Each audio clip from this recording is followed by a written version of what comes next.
As Super Steel tries to climb out of the massive hole it's been a year and a half digging itself into, we now get into Car Trouble, which is most certainly a Calvin-focused episode. The Yellow Ranger has been somewhat of an interesting point of discussion since the beginning of Ninja Steel. Last year, I talked multiple times about how impressive it was for Nico Greetham to seamlessly transition into the cast, despite being added late into production, with Calvin's interactions with Haley being major highlights for me. In fact, given that Calvin's first focused episode this season was one of my favorites, there's a strong possibility that Calvin will even surpass Haley as my favorite Ranger on this show. With this in mind, the pressure is certainly on for this episode to be good, so let's see if Calvin can make lightning strike twice as we look at episode 16, Car Trouble. The episode opens with a monster called Voltipede coming down and sucking electricity from cars, while Monty helps Victor exercise.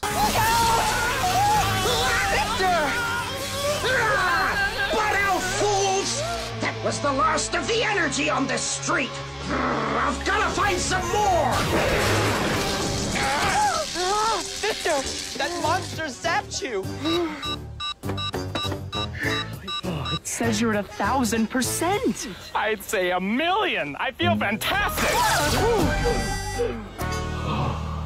You're supercharged. Still waiting for that crossover, guys. Also, of course this doesn't kill Victor, he's a cartoon character. Cut to Calvin finding a woman whose car broke down, so he offers to take a look since he has some time before school. Calvin quickly diagnoses the car's issues just as the mechanic Joe arrives, and as the two talk, Joe offers Calvin his dream job of being a mechanic thanks to his knowledge on cars. After the car's fixed, Calvin tells the others what happened, but Lee Aiden wonders how Calvin will be able to finish school with a full-time job. The Yellow Ranger says he plans to quit school since he always struggled with it, and though the others try to talk him out of it, Calvin asks for their support since he now has an opportunity to do what he wants for a living. Calvin's then called by Joe to help out with more broken down cars, and when they get on the scene, the mechanics help a group of people who all have dead car batteries. Calvin rejoins the team for ninja training, telling the group that all the cars he worked on today had fried electrical systems, which gives Mick a red flag since he notices the pattern. The next day, Calvin asks Joe what could be causing the electrical issues, but the mechanic's not interested in finding the source of the problem since he only cares about fixing cars. Before the two can get to work, however, Joe tells Calvin to run at the sight of Voltipede, but the Yellow Ranger sees the monster sucking up electricity as he morphs into action. While Calvin engages Voltipede, he discovers the monster's the one who's been stealing electricity from cars, and as he runs for cover, he calls the other Rangers, telling them to bring firepower so they can take Voltipede down. Calvin holds off the monster long enough for Brody to shoot Voltipede with the Lion Fire Zord, but the Insectoid causes the Zord to crash, forcing the Red Ranger to abandon ship as he joins the rest of his team on the ground. However, Voltipede is in no position to attack since he used all his energy on the Lion Fire Zord, so after he eats a blast from the Rangers, the monster hastily retreats. The Rangers then get a call from Mick, who says that he's tracing some strange electrical activity at the high school, so most of the team heads off to the school, except for Calvin, who pleads with a mentor to have him work on fixing the Lion Fire Zord. Mick is understandably skeptical about this idea, since the Zord is from a completely different galaxy, but after more pushing by Calvin, the mentor reluctantly agrees to let the Yellow Ranger test his skills. However, when Calvin gets to the Zord, he's immediately overwhelmed by its more complex machinery, at least until Mick arrives to give him some help.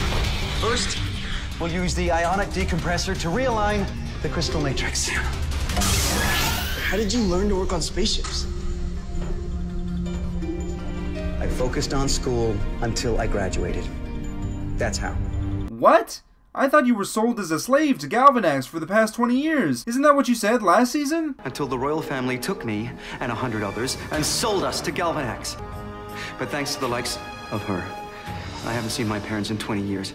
Unless the Warrior Dome had a really great education program, I'm thinking you're full of crap, Mick. While that's going on, the other Rangers make it to the school, where they don't notice Victor and Monty, but the duo are approached by a secret agent named 00 Sven. Yes, really. Sven wants to hire Victor as an agent, but first needs to confirm his new electrical abilities, so Victor demonstrates his powers in the most slapstick of styles. Cut to Voltipede, who starts sucking up electricity from the city power plant, while Calvin and Mick meet up with the rest of the team to tell them the Lion Fire Zord's ready. Preston says that Calvin really is a great mechanic, but the Yellow Ranger is quick to give Mick all the credit for helping him, and before the conversation can continue, the team's alerted about the entire city losing power. Realizing where Voltipede is, the Rangers head out to the power plant, but they luckily run into the monster before getting there. Once the team morphs, they try to attack Voltipede with the fusion star, but the monster zaps the star from Brody's hand before they can use it. Voltipede then calls on Basher bots, so Lee Aiden beats on the bots while the other Rangers take on the main monster. During the fight, Calvin powers up with the Lion Fire armor in a much less dramatic fashion than the Gold Ranger did, but either way, the man in yellow Yellow takes down Voltipede with the Battleizer. The Rangers celebrate their victory when Tynamon shows up unnoticed to take the team's dropped Fusion Star, and I'm guessing the only reason the heroes didn't see him is because they forgot he was in this show. Cosmo gigantifies Voltipede, so the Rangers call on the Ninja Blaze Megazord, but the monster is powerful enough to overpower the team, so Calvin calls on the Lionfire Zord for reinforcements. When the team gets the upper hand, they make short work of Voltipede, and after the fight, Sven brings Victor to the power plant to restore power to the city. The jock does so in a way that makes me want to remind the kids in the audience to never ever try this at home, but the mission zaps all of his electrical power, so Sven just straight up abandons he and Monty at the power plant. Back with the Rangers, Joe meets up with Calvin for work, but the Yellow Ranger says that he's gonna go back to school, and I'll remind you that he came to this decision by not being able to fix a spaceship from a different galaxy. After Joe leaves, the other Rangers congratulate Calvin on his decision, and the episode ends on the ship where Tynamon reveals that he has the Fusion Star, so Madamodius begins to plot her next move. This episode is pretty good, but I'm not sure if it necessarily met my expectations. I know it's shocking to hear that I still have expectations for this show given my history, but all I mean by that statement is that this is a legitimately good episode with one key aspect that's holding it back from being great. The last two episodes had a real problem with not focusing enough on our main cast, even though they executed their ideas effectively, but this episode actually has the opposite problem. Calvin is indeed the main focus here when he's suddenly presented with the opportunity to perform his dream job for a living, and he struggles with whether or not he should continue with school since he's already on his chosen career path. I was really impressed that the show managed to realistically take a look at such a common problem, since many people, especially actors, have left school to pursue their dream profession. I already knew the theme this time around was going to be how important school is, but the show did such an effective job bringing this topic up that I was eager to see what their counter-argument would be to make sure the kids in the audience stay focused on their education. Unfortunately, this is where the episode does falter at least a little bit, because the incident that makes Calvin change his mind on school is so unrealistic that I can't suspend my disbelief enough to accept it. Essentially, Calvin went from thinking that he doesn't need school now that he's a mechanic to realizing that school is a necessity because he couldn't fix the Lionfire Zord. I mean, I'm all for Calvin realizing that school can give you knowledge, but the Lionfire Zord is from a completely different galaxy, so what possible thing could a school on Earth teach him so that he's prepared for this specific scenario? Furthermore, Calvin comes to this realization after Mick tells him that he became a great mechanic by finishing school, which is completely contrary to what we know about the Mentor as a character. Much like last time, this episode also forgets key details from last season, since in the Lionfire Zord's introductory episode, it was revealed that Mick was sold into slavery and has spent the last 20 years stuck on Galvanex's ship. To the show's credit, Mick never says how old he was when this happened, so it's possible that he did graduate from school before he was taken, but the way he talks about it makes it sound like he was just a child. Also, you can't tell me that Mick's time on the Warrior Dome didn't play a hand in him becoming the great mechanic he is, since experience is supposed to be the greatest teacher. However, despite these hiccups, the rest of the episode is pretty rock solid. Victor and Monty are given great material this time around, even if it's too cartoony at times, and since Tynamon returned to take the Fusion Star from the Rangers, it's possible that the show could be setting up its final act. Overall, while this episode might not have followed through with Calvin's character conflict in a believable enough way, it is still a decent watch that I'm proud to recommend. What I am concerned about is that this is the second episode to forget important character details from last season, and if this is going to continue to happen, we're in for a rough end to the season, regardless of the improved quality of the episodes. I'm Nick,